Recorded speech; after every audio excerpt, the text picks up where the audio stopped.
Hey, hey, Team Jacob, how you doing? We are doing a review of the Adventure Time miniseries Stakes. I know this is a few days late. Sorry, I've had stuff to do. And here we go. This was a recent miniseries done by the creators of Adventure Time, focusing entirely on Marceline, her backstory, and doing quite a bit of cool origin stuff.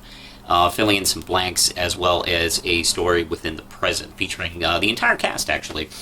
I'll just go right into it. It's essentially Marceline has had enough of being a vampire, so she goes to Princess Bubblegum, who is the queen of science of ooh, frankly, and asks her if she has a method of doing that. And she says, hey, it's funny you mentioned such a thing.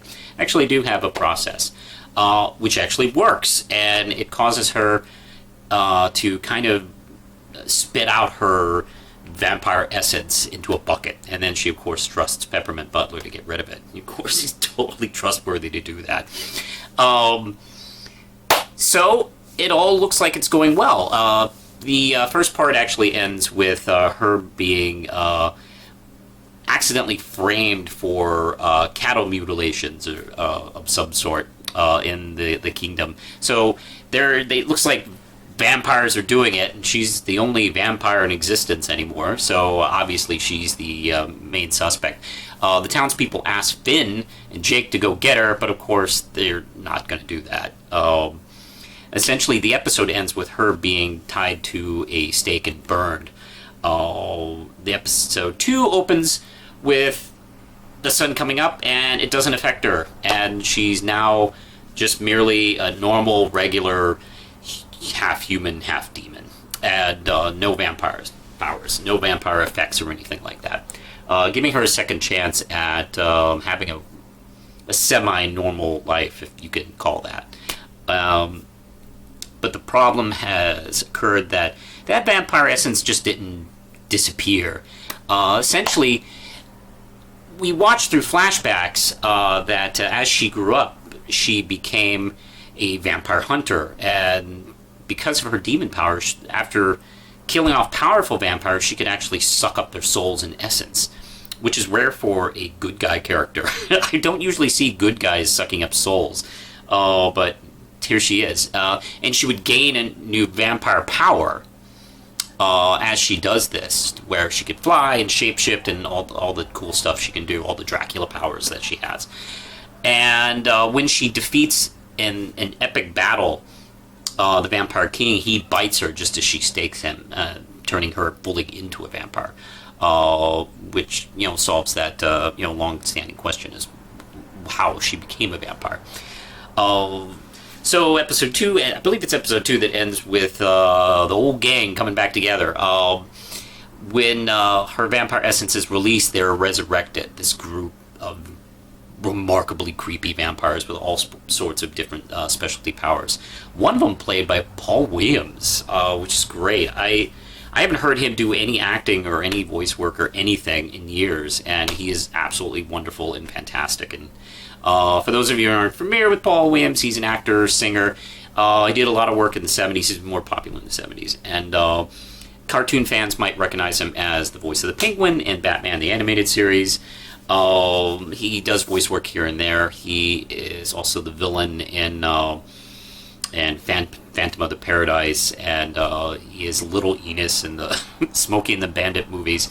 And holy crap, is he great in this. But he's not the lead vampire, obviously. It is this amazing design vampire who has this kind of lion face, and he's got these bird feet, and he's got this smooth, creepy voice. I absolutely love him, and he has this sort of mysterious plan, but all the other vampires kind of have their own agendas, and we see, as the series goes on, Marceline realizing that she has to kill these guys all over again, and sucking up their essences, hopefully not become a vampire again. The episode ends. Well, excuse me. The story ends. I shouldn't maybe spoil this too much, but essentially, the Vampire King wants to make kind kind of peace. Because he doesn't see any need of being a vampire in a world without humans, which is interesting, actually. I don't know if I've seen this kind of done in a story of a vampire in a world post-apocalyptic. I actually think it's really fascinating. What would a vampire do? And what he has in mind, it kind of makes things worse, creating this amazing creature that Marceline and the gang have to, battle, and of course it brings together, the countryside of Ooh. Oh, by the way, the King of Ooh, we get to see him throughout this, and how he's a pretty crappy leader. Actually, he's kind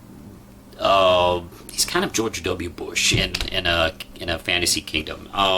He's just basically a con man who runs this town, and he's kind of running into the ground. One of the sweeter moments is when Princess Bubblegum knows she needs her scientific laboratory back at the castle in Ooh to save Marceline, and she takes her back, and the Banana Guard just miss her terribly. It's such a sweet moment.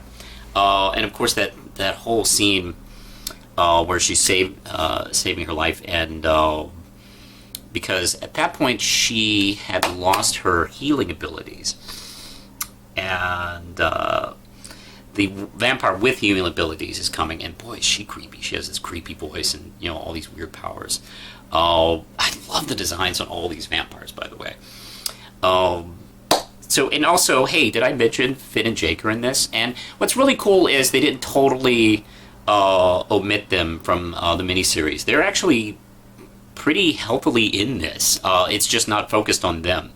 And as supporting players, they're absolutely hilarious. I love them just as much as I ordinarily do. They're a little in over their heads. So at times they come off a little bit more comic relief, but oh my god, they're great in this. Everything they say is pretty funny, actually. Particularly when he kicks Vampire King in the groin like 80 times or something like that. He's just... I absolutely adore it. Yeah, if you haven't had a chance to see Stakes, the Adventure Time miniseries, I highly recommend it. I am really excited to see what Cartoon Network has been doing lately. I guess with the success of Over the Garden Wall, they've been investing in, kind of like, these side projects and stuff like that. We got the Adventure Time miniseries, which really... it's such an expert piece of writing, this whole miniseries, and it just comes together well. It tells the story so flawlessly. All the stuff between Marceline and Princess Bubblegum is really sweet and adorable. The song, which is Everything Stays, written by Rebecca Sugar. Nice idea to bring her in to play her mother, actually, since she... I don't know if she created the character, but boy, there's a lot of Rebecca Sugar in that character, the work she did on her episodes. So it was only fitting that she would play her mother in it. And, God, that's such a tender moment, of course. Hey, Rebecca Sugar playing a dead mom, what do you know? And that song is just, it comes back at the end, and it's kind of the theme of this whole miniseries. Everything stays, even though it remains... that doesn't mean it doesn't change. Meaning that, she has been kind of frozen in time being a vampire, but that doesn't mean she can't change as a person, or a vampire, human, demon person. But I love it.